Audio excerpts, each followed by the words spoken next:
Hi guys! Ayan, another unboxing tayo. In-order ko siya Linggo.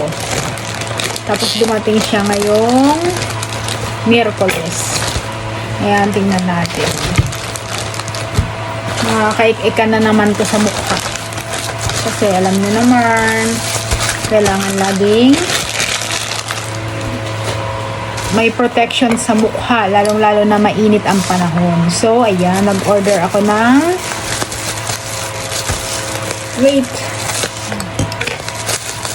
nilagyan pa talaga nitong bubble wrap. Tapos pinaglalaroan ko lang yan. Ganyan lang.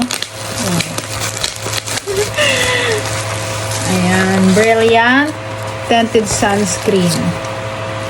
Kasi ubos na yung aking Brilliant. Ito kasi ginagamit ko every time na nagde-day off ako. Kasi no need nang maglagay ng makeup or kahit ano pa mang press powder. 1, 2, 3, 4. 4 na piraso. And syempre, hindi pwedeng mawala ang sunflower oil. Mayroon pa akong sunflower oil. Ayan, kakabukas ko lang. So, 2 weeks ko lang kasi siya ginagamit. And, syempre, kailangan ko ng bago. Mahirap na. And, syempre, kung ito lang kasi ang orderin ko, sayang ng shipping fee. So, dinagdagan ko na ng sunflower oil. And, ayan kasi, nasugatan ako kahapon sa katsangahan ng lola nyo. Ayan na sa mainit na kawali. Tapos, ayan pa. So, kailangang matanggal yung aking mga ganyan-ganyan. And, meron pa tayong press powder ng Brilliant. So, first time ko nitong mag-order. Titignan ko kung anong klase niya. Kung anong klase siya. And, ayan. Wow. Ayan siya, Ay, ang bango. Matry nga.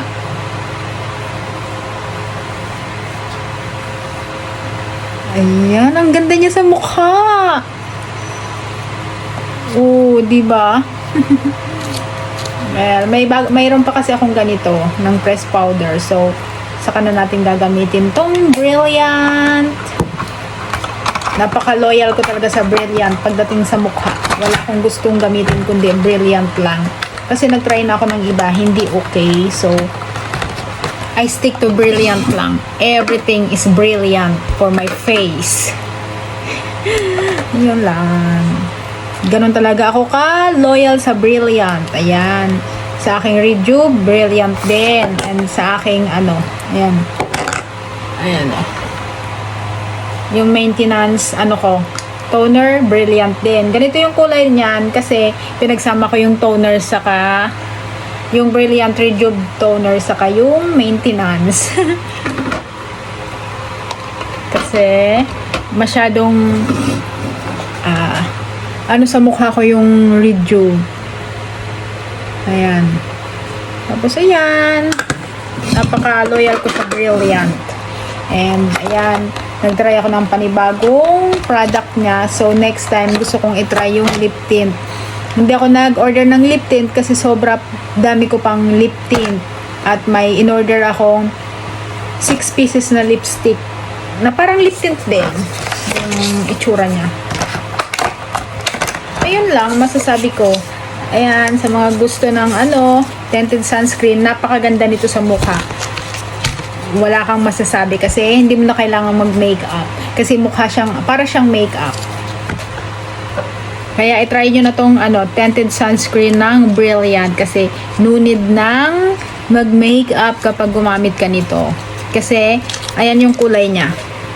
Para siyang may makeup and syempre SPF 50 na rin siya. May UVA protection. Ayan kasi sunscreen nga siya.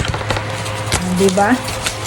Bago ka lumabas ng bahay, 30 minutes, maglagay ka na niyan. Kasi napaka-effective niyan. Lagi akong nasa initan, pero tingnan nyo naman yan, hindi nasusunog ang mukha ko. That's why I love Brilliant. Brilliant user here simula 2016. Nag-try ako ng ibang product na akala ko magiging okay sa face ko pero hindi pala siya good. So, bumalik ako sa Brilliant. Nagbalik loob ako sa Brilliant kasi napaka-good niya sa skin ko, lalong-lalo na sa mukha ko. That's all for today's video. Bye-bye!